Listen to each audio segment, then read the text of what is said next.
চাচা চুঙ্গা হাসানের কোনো খোঁজ পাইছো? হ্যাঁ পাইছি তো, কয়েছে সদর এক আত্মীয়ের বাড়িতে, তবে আজকে রাত্রে বাড়িতে আসবে।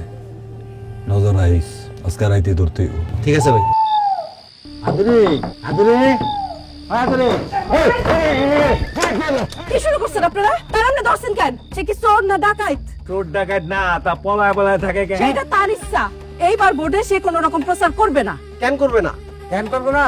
কালকে মির্জাবাড়ির সামনে যে বট গাছ, ওই বট তলা দাঁড়ায় আমি সকলের সামনে বলবো কেন এবার নির্বাচনের প্রচারে নামবো না।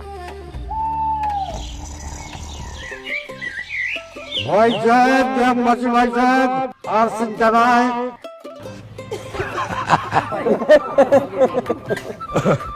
আসসালামু আলাইকুম।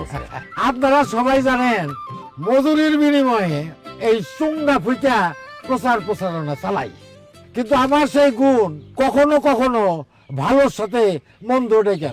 সেটা কেমন? প্রত্যেকবার নির্বাচনের সময় এই প্রার্থীরা আমার নিয়ে টানা আসতে শুরু করে দেয়। কেউ কেউ তো আবার বকাবাদ দিও করে, হুমকি ধামকিও দেয়। তাই আমি ঠিক করছি এইবার আমি কারো প্রচারণা নামবো না। কেন নামবা না? টাকায় না বসলে কও, দিন 1000 টাকার জায়গায় 2000 টাকা দিব। আরে মিয়ারা, নির্বাচনের কিছু নিয়ম কানুন আছে। নির্বাচনের আইনে ব্যয় সীমা লঙ্ঘন করলে শাস্তির বিধান আছে। আর নির্বাচনে কত টাকা খরচ করবা সেটা কড়াই গন্ডায় ব্যাংক অ্যাকাউন্টের মাধ্যমে হিসাব দিতে হবে। এইবার কিন্তু নির্বাচনে পোস্টার ছাপানো যাবে না। তাই নাকি? আরো আছে, কত বড় কয়টা ব্যানার বানাবা, সেগুলো কিভাবে লাগাবা, নির্বাচনী যে প্রতীক সেই প্রতীকটি কত বড় করে বানাবা সেটাও নির্বাচন আচরণ বিধিতে লেখা আছে। প্রচারে জীবন্ত প্রাণী ব্যবহার করা যাবে না, গেট বা তোরণ এইটা বানানো যাবে না, আলোক সজ্জাও করা যাবে না। তুমি এত সব জানলা কি করে?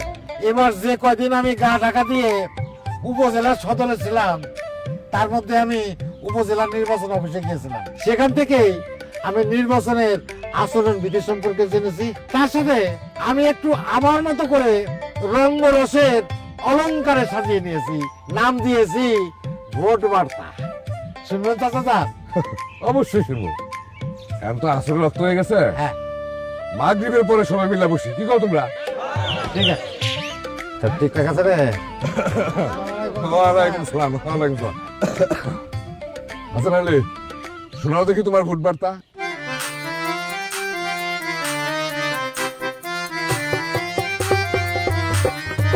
আর নির্বাচন কমিশন যখন তফসিল করবে জারি, নিয়ম কানুন জেনে নেবে তখন তাড়াতাড়ি। ভুল করলে কুল হারাবে, পাবে না তো ক্ষমা, বিধি মতো মনোনয়ন দিতে হবে জমা। প্রতিটি বরাদ্দ পেলে তারপর থেকে প্রচার শুরু করতে হবে বিধি মনে রেখে। ক্ষমতার বাহাদুরি হুমকি ধামকি মানা, তেমন হলে শাস্তি হবে সাথে জরিমানা।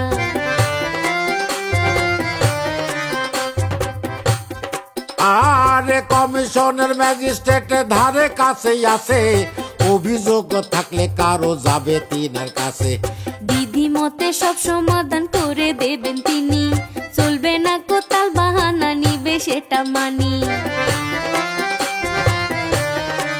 আর নির্বাচনের সব মালামাল যা প্রয়োজন হবে, পুলিশি পাহারায় সবই কেন্দ্রে পৌঁছে যাবে।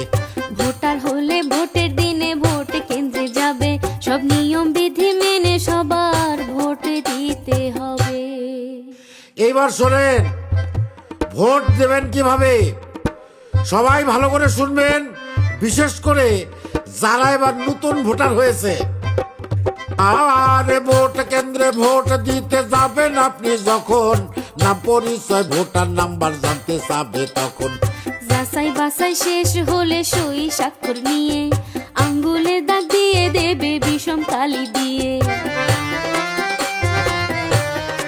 আরে এই কালির এমনই গুণ একবার লাগলে পরে থেকে যাবে ভোটের চিহ্ন দিনে কতেক ধরে।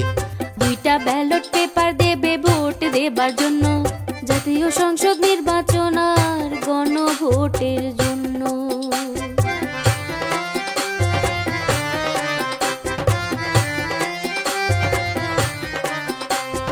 আরো দেবে সিল মোহর কালি থাকবে তাতে চলে যাবেন গোপন ঘরে কেউ না দেখে যাতে মার্কা দেখে সংসদের ভোট দেবেন সাজা এটা আপনার অধিকার মনে রাখবেন তা গণভোটের মতো জানাবেন হ্যাঁ কিংবা না